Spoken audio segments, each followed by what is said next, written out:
ขอเฮียนท่านสมมาตรพลเสนาห้องประธานสภาแห่งชาติประธานกองประชุมที่เคารพและนับถืออย่างสูงเฮียนท่านคณะประธานกองประชุมที่เคารพและนับถืออย่างสูงท่านรัฐมนตรีกระทรวงโยธาธิการและขนส่งที่นับถือบรรดาท่านสมาชิกสภาแห่งชาติสมาชิกรัฐบาลแขกที่มีเกียรติท่านยิ่งท่านทรายที่นับถือและหักแพงข้าพเจ้ารู้สึกเป็นเกียรติและภาคภูมิใจเป็นอย่างยิ่งที่ได้รับอนุญาตจากประธานกองประชุมตั้งหน้าให้คณะประจำสภาแห่งชาติขึ้นประกอบความคิดความเห็นต่อบทรายงานเกี่ยวกับการให้นโยบายสุขยุส่งเสริมการก่อสร้างและซ่อมแปลงเส้นทางในระยะใหม่ที่เสนอโดยตั้งหน้ารัฐบาลซึ่งเป็นท่านรัฐมนตรีกระทรวงโยธาธิการและขนส่งก็เสนอผ่านไปวางแล้วนี้ก่อนอื่นขอแสดงความสมเชยต่อรัฐบาลที่ได้เอาใจใส่และมีความพยายามสูงในการจัดตั้งปฏิบัติเวียกงานก่อสร้างซ่อมแปลงเส้นทางอย่างต่อเนื่องสู่ส่วนจัดสรรบรรดาโครงการบุริมสิทธิ์เข้าในแผนการลงทุนของรัฐและจัดสรรงบประมาณตามมติของสภาแห่งชาติหับห้องและหลายแขวงก็ได้แบ่งงบประมาณเกินแผนของตนเข้าในเวียกงานดังกล่าวพร้อมทั้งระดมทุนสมทบจากผู้ประกอบการและประชาชนเข้าในการก่อสร้างและซ่อมแปลงเส้นทางแต่งบประมาณที่จัดสรรให้แต่ละปีเพื่อมาก่อสร้างและซ่อมแปลงเส้นทางแม้นบ่สามารถตอบสนองได้เมื่อเทียบใส่ปัจจุบันถนนหนทางอยู่ในสภาพที่เปเพอย่างหนักหน่วงและบ่ทันสร้างเงื่อนไขต่อความต้องการของการพัฒนาในระยะใหม่เพื่อเสื่อมโยงเสื่อมจอดตามแนวเศรษฐกิจภาคพื้นที่กำหนดเอาสปป.ลาวเป็นประเทศบริการทางผ่านในคงเขตภาคพื้นและสากลเพื่อเป็นการขยายผลของกองประชุมร่วมระหว่างคณะประจำสภาแห่งชาติและรัฐบาลครั้งที่2ประจำปี2024รัฐบาลจึงได้ค้นคว้าให้นโยบายสุขอยู่ส่งเสริมการก่อสร้างและซ่อมแปลงในระยะใหม่ดังที่ท่านรัฐมนตรีกระทรวงโยธาธิการขนส่งได้นำเสนอไปแล้วนั้นพร้อมทั้งได้ยกให้เห็นสภาพร่วมของเส้นทางนับแต่ประเทศชาติได้รับการปลดปล่อยแต่ปี 1975 เป็นต้นมาที่รัฐบาลได้ถือเอาเส้นทางคมนาคมเป็นปลายแหลมในการพัฒนาเศรษฐกิจสังคมแห่งชาติจากยุทธพิเศษที่ตั้งของสปป.ลาวเป็นประเทศที่มีชายแดนเชื่อมต่อระหว่างอาเซียนและสปป.จีนบรรดาประเทศอนุภาคพื้นแม่น้ำของได้กำหนดเอาเส้นทางหลวงแห่งชาติเลขที่13เป็นแล้วเศรษฐกิจใจกลางของอนุภาคพื้นย้อนแนวนั้นบรรดาเส้นทางที่เชื่อมต่อกับเส้นทางเลขที่13เลข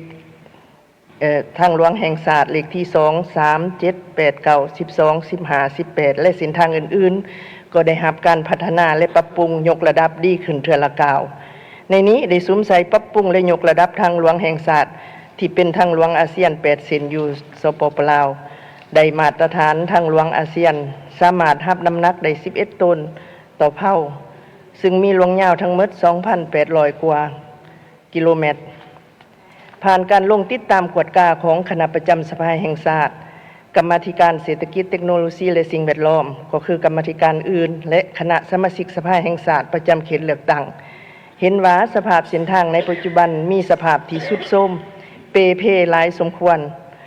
ที่จะต้องได้เอาใจใส่ฟื้นฟูบูรณะซ่อมแปลงให้เข้าสู่ระบบปกติแต่งบประมาณที่นำใส่ในเวียกงานดังกล่าวยังมีจำกัดเพราะฉะนั้นรัฐบาลจึงได้ค้นคว้าให้นโยบายสุขอยู่ส่งเสริมการก่อสร้างเส้นทางในระยะใหม่ผ่านการค้นคว้าและประสานสมทบและจัดกองประชุมร่วมกับรัฐบาลก็คือกระทรวงที่เกี่ยวข้องโดยพื้นฐานคณะประจำสภาแห่งชาติแม่นเห็นดีและเป็นเอกภาพทางด้านหลักการให้การสุขอยู่ส่งเสริมก่อสร้างและซ่อมแปลงเส้นทางในระยะใหม่ตามการเสนอของรัฐบาลโดยการลดผ่อนภาษีอัตราภาษีอากรนำเข้าวัสดุและกลจักรและค่าทรัพยากรธรรมชาติและอัตราอากรมูลค่าเพิ่มของโครงการส่วนภาษีอากรนำเข้าน้ำมันเชื้อไฟแม่นบ่มีการลดผ่อนซึ่งจะเฮ็ดให้มูลค่าโครงการลดลงประมาณ 17.43 ส่วนห้อยพร้อมทั้งได้สร้างเงื่อนไขและสามารถดึงดูดให้นักลงทุนทั้งภายในและต่างประเทศเข้ามาลงทุนใส่การพัฒนาพื้นฐานโครงสร้างหลายขึ้นเพื่อแบ่งเบาการลงทุนของรัฐเฮียนท่านประธานบรรดาท่านที่เคารพและนับถือ พื่อรับประกันให้แก่การจัดตั้งปฏิบัตินโยบายการก่อสร้างและซ่อมแปลงเส้นทางในระยะใหม่ให้มีประสิทธิภาพประสิทธิผลสูงและรับประกันผลประโยชน์สูงสุดให้แก่ประเทศชาติคณะประจำสภาแห่งชาติขอเสนอบางความเห็นดังนี้ 1. ให้รัฐบาลชี้นำกระทรวงโยธาธิการและขนส่งกระทรวงการเงินกระทรวงอุตสาหกรรมการค้ากระทรวงเกษตรกรรมและสิ่งแวดล้อมและภาคส่วนที่เกี่ยวข้องหีบห่อนคนขัวออกนิติกรรมกำหนดหลักการและหน้าเวียกที่มีความละเอียดชัดเจนและหัดกุมเพื่อเป็นบนอิงให้แก่ทุกแขนงการในการคุ้มครองและติดตามกวดการในการจัดตั้งปฏิบัติแต่ละโครงการ 2. ให้รัฐบาลจัดเลี้ยงบุริมสิทธิ์ของโครงการที่จะได้รับนโยบายสุขอยู่ส่งเสริมจำกัดโครงการที่เป็นเป้าหมายเฮ็ดทดลองโดยเฉพาะทางหลวงแห่งชาติที่เปเพนักหน่วงและมีการขนส่งโดยสารและสินค้าจำนวนหลวงหลายอิงใส่ความสามารถตัวจริงสนองงบประมาณของรัฐพร้อมกันนั้นก็สุขอยู่ส่งเสริมให้ทุกภาคส่วนธุรกิจเข้าร่วมในการฟื้นฟูซ่อมแปลงเส้นทางตามเงื่อนไขและกำหนดหมายเป้าหมายกำหนดภายหลังการฟื้นฟูซ่อมแปลงเส้นทางให้โรงเรียนแล้วระดมให้ผู้ประกอบการที่นำใส่เส้นทางดำเนินธุรกิจการขนส่งและการขนส่งสินค้าที่มีน้ำหนัก12 ตนขึ้นไปประกอบส่วน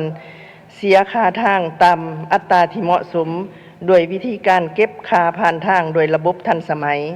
หมายว่ารัฐจะเป็นผู้เก็บเพื่อเฮ็ดให้รัฐเฮามีรายรับและสะสมทุนในการก่อสร้างซ่อมแปลงให้เข้าสู่ระบบปกติส่วนรถบรรทุกที่ให้การบริการสาธารณะประเภทรถเบาบ่ควรเก็บเพื่อ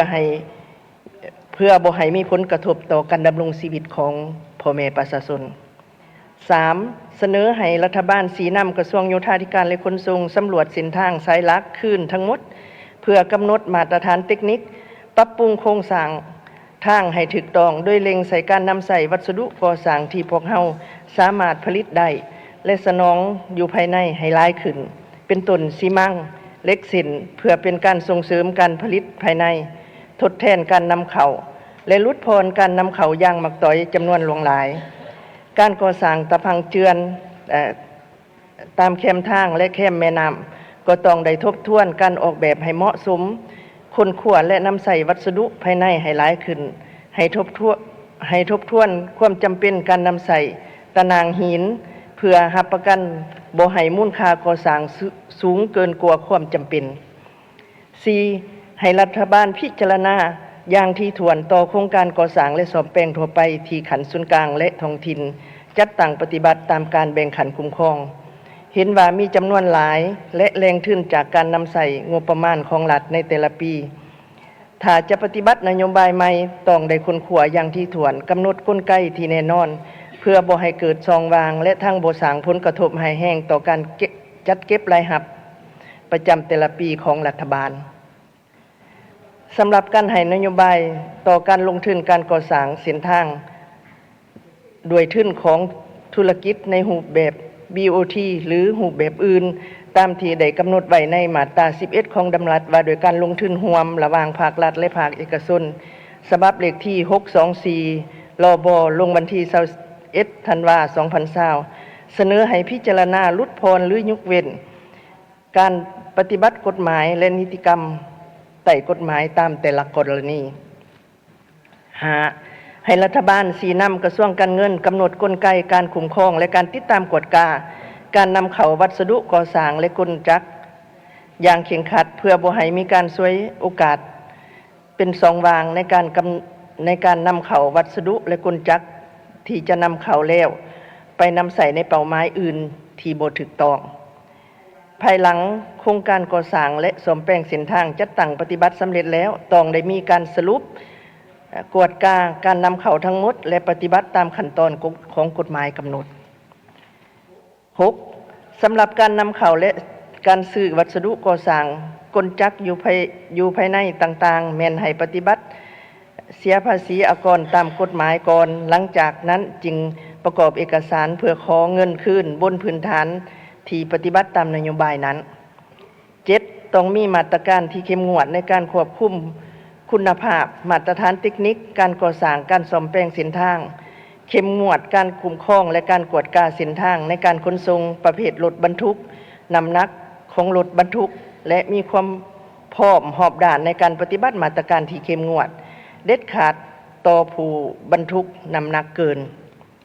8. ให้รัฐบาลพิจารณาแบ่งความรับผิดชอบให้องค์การปกครองท้องถิ่นเป็นเจ้าการในการคุ้มครองติดตามกวดกาพร้อมทั้งมีกลไกประสานงานของแขนงการเดียวกันหรือแขนงการที่เกี่ยวข้องระหว่างขันส่วนกลางและท้องถิ่นให้มีความกลมเกลี่ยวไปล่วงเดียวกันหลีกเลี่ยงบ่ให้มีการถิ่มความรับผิดชอบซึ่งกันและกันบรรดาทานที่นับถือและฮักแพงทั้งหมดที่เสนอมานี้แม่นบางข้อสังเกตทัศนะข้อเสนอของคณะประจำสภาแห่งชาติต่อบทรายงานของรัฐบาลเกี่ยวกับการให้นโยบายสุขอยู่ส่งเสริมการก่อสร้างและซ่อมแปลงเส้นทางในระยะใหม่เพื่อเป็นพื้นฐานให้แก่บรรดาทานประกอบความคิดความเห็นเพื่อความเป็นเอกภาพในการจัดตั้งปฏิบัติเวียกงานในต่อหน้ามาฮอดนี้ข้าพเจ้าได้สำเร็จการเสนอคำคิดคำเห็นของคณะประจำสภาแห่งชาติขอขอบใจท่านประธานของประชุมและบรรดาทาน